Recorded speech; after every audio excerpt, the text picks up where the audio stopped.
কোনো চালু থাকা সামাজিক প্রকল্প বন্ধ হচ্ছে না।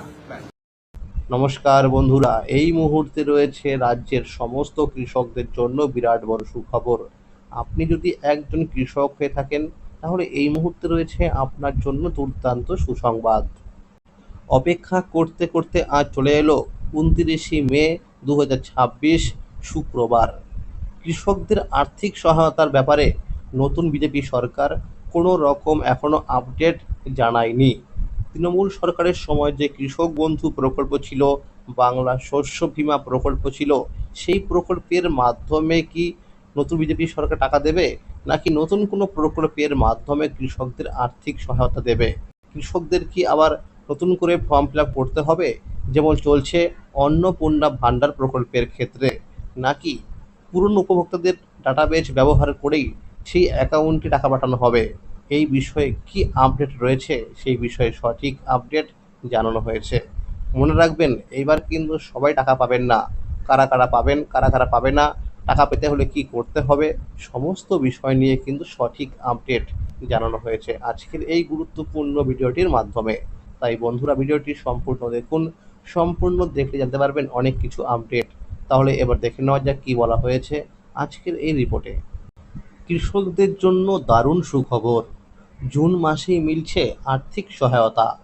রাজ্যের মহিলা কল্যাণমূলক প্রকল্পে বড় পরিবর্তনের পথে হাঁটল নতুন রাজ্য সরকার। লক্ষ্মীর ভাণ্ডারের পরিবর্তে চালু হতে চলা অন্নপূর্ণা যোজনায় সবাইকে নতুন করে ফর্ম পূরণ বাধ্যতামূলক করা হয়েছে। বুধবার নবান্নে সাংবাদিক বৈঠক করে মুখ্যমন্ত্রী শুভেন্দু অধিকারী জানান, প্রকৃত ভারতীয় নাগরিক এবং আর্থিকভাবে দুর্বল মহিলাদের চিহ্নিত করতেই এই নতুন প্রক্রিয়া শুরু করা হচ্ছে।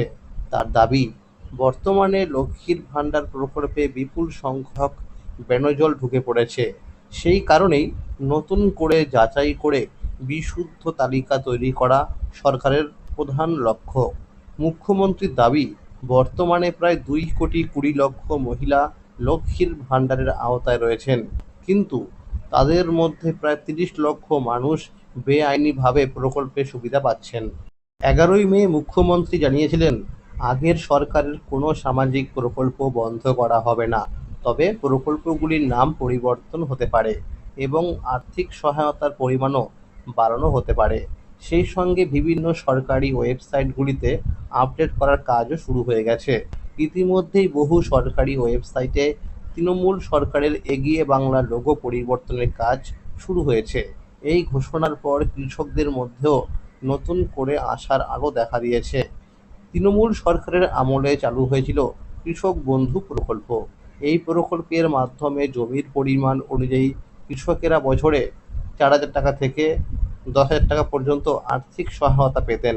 পাশাপাশি প্রাকৃতিক দুর্যোগে ফসল নষ্ট হলে বাংলা শস্য বীমা প্রকল্পের সুবিধাও দেওয়া হতো।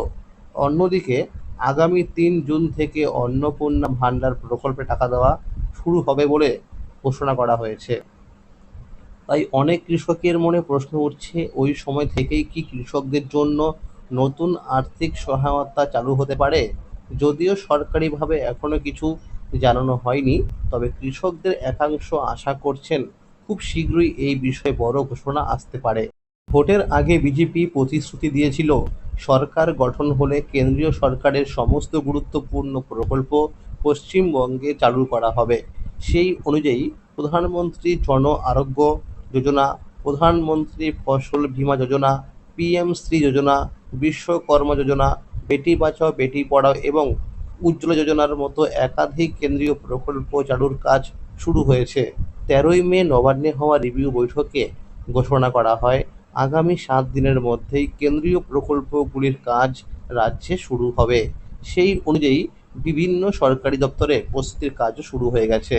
সূত্র মারফত জানা যাচ্ছে, বাংলা শস্য বীমা প্রকল্পের নাম পরিবর্তন করে প্রধানমন্ত্রী ফসল বীমা যোজনা করা হতে পারে। অন্যদিকে প্রধানমন্ত্রী কৃষক সম্মান নিধি যোজনার টাকার পরিমাণ বাড়তে পারে বলেও নতুন করে আলোচনা শুরু হয়েছে। পশ্চিমবঙ্গ বিধানসভা নির্বাচনের 2য় দফার আগে মেদিনীপুরের এক জনসভা থেকে প্রধানমন্ত্রী নরেন্দ্র মোদী ঘোষণা করেছিলেন, বাংলায় বিজেপি সরকার গঠিত হলে কৃষকদের জন্য কেন্দ্রীয় সহায়তার পরিমাণ 6,000 টাকা থেকে বাড়িয়ে 9,000 টাকা করা হতে পারে। বর্তমানে প্রধানমন্ত্রী কৃষক সম্মান নিধি যোজনার আওতায় কৃষকেরা বছরে 6,000 টাকা থেকে পান, যা 3টি কিস্তিতে সরাসরি কৃষকদের ব্যাংক অ্যাকাউন্টে পাঠানো হয়ে থাকে। প্রধানমন্ত্রী সেই সভায় ডবল ইঞ্জিন সরকারের কথা উল্লেখ করে বলেন, কেন্দ্র ও রাজ্য একসঙ্গে কাজ করলে কৃষকেরা আরও বেশি সুবিধা পাবেন এবং মধ্যস্বত্বভোগীদের দূরত্ব অনেকটাই কমবে। পাশাপাশি কৃষকদের ফসলের ন্যায্য দাম নিশ্চিত করার দিকেও জোর দেওয়া হবে বলে দাবি করা হয়েছে। সূত্রের খবর, কৃষক বন্ধু এবং পিএম কিষাণ এবং বাংলা শস্য বীমা প্রকল্পের আর্থিক সহায়তা কৃষকরা পাবে। তবে শোনা যাচ্ছে, রাজ্যে কৃষকদের জন্য আর্থিক সহায়তা আগে যে কৃষক বন্ধু প্রকল্পের মাধ্যমে টাকা দেওয়া হতো বছরে 4,000 এবং 10,000 টাকা করে, সেটা বাড়িয়ে করা হতে পারে 12,000 এবং 6,000 টাকা করে। এদিকে প্রধানমন্ত্রী কৃষক সম্মান নিধির পরবর্তী অর্থাৎ 23তম কিস্তি নিয়েও কৃষকদের আগ্রহ বাড়ছে। 22তম কিস্তির টাকা 2026 সালের মার্চ মাসে দেওয়া হয়েছিল। সেই হিসাবে মনে করা হচ্ছে 23তম কিস্তির টাকা জুন মাসের শেষ অথবা জুলাই মাসের শুরুতে কৃষকদের ব্যাংক অ্যাকাউন্টে জমা হতে পারে। সূত্রের খবর, কৃষক বন্ধু প্রকল্পের আর্থিক সহায়তার পরিমাণও বাড়তে পারে।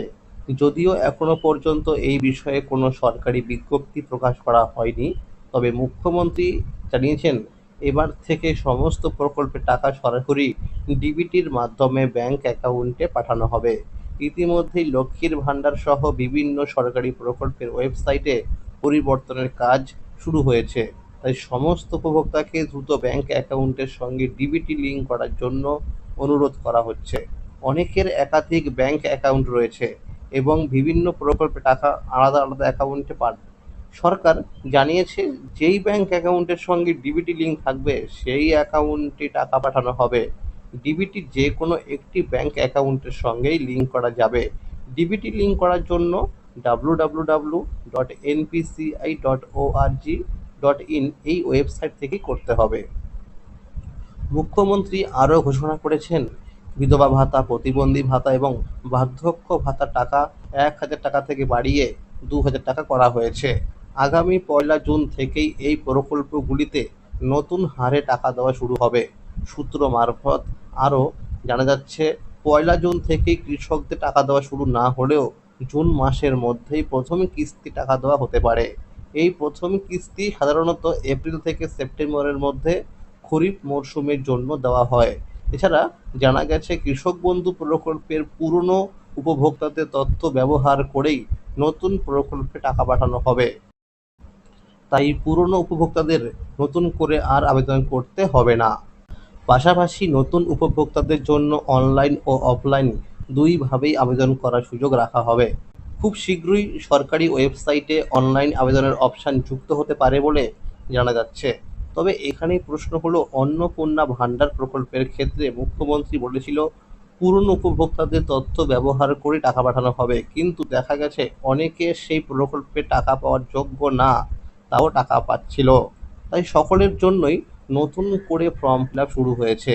তাই কৃষকদের জন্য নতুন করে ফর্ম ফিল আপ শুরু হতে পারে, সেটা সকলকেই করতে হতে পারে এমনটাই জানা যাচ্ছে। যাচাই করলে দেখা যেতে পারে, কৃষক বন্ধু এবং বাংলা শস্য বীমা প্রকল্পের টাকাও এরকম অনেকেই এই প্রকল্পের যোগ্য না হয়েও টাকা পেয়েছেন। তাই এরকম সিদ্ধান্ত নেওয়া হতে পারে, এখন শুধু সময়ের অপেক্ষা। মুখ্যমন্ত্রী জানিয়েছেন, এসআইআরে যাদের নাম বাদ গেছে, অর্থাৎ যারা ভারতীয় নাগরিক নন, তারা সরকারি কোনো প্রকল্পের সুবিধা পাবেন না। নতুন ভোটার তালিকা অনুযায়ী উপভোক্তাদের ভেরিফিকেশন করা হচ্ছে। সূত্রের খবর, এই ভেরিফিকেশনে বহু নাম বাদ দেওয়া হয়েছে। যাদের নাম বাদ যাবে তারা সরকারি প্রকল্পে টাকা পাবেন না। নারী ও শিশু কল্যাণ দপ্তরের মন্ত্রী অগ্নিমিত্রা পাল জানিয়েছেন, এসআইআর তালিকা নিয়ে বিশ্লেষণের কাজ চলছে।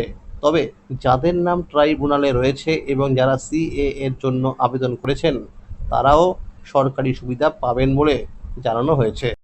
এছাড়া মুখ্যমন্ত্রী স্পষ্ট জানিয়ে দিয়েছেন, যেসব উপভোক্তা আগে সরকারি প্রকল্পের সুবিধা পেতেন কিন্তু বর্তমানে মারা গেছেন, তাদের অ্যাকাউন্টে আর টাকা পাঠানো হবে না।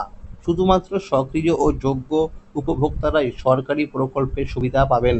অর্থাৎ যাদের নাম নতুন ভোটার তালিকায় রয়েছে তাদের টাকা পেতে কোনো সমস্যা হবে না।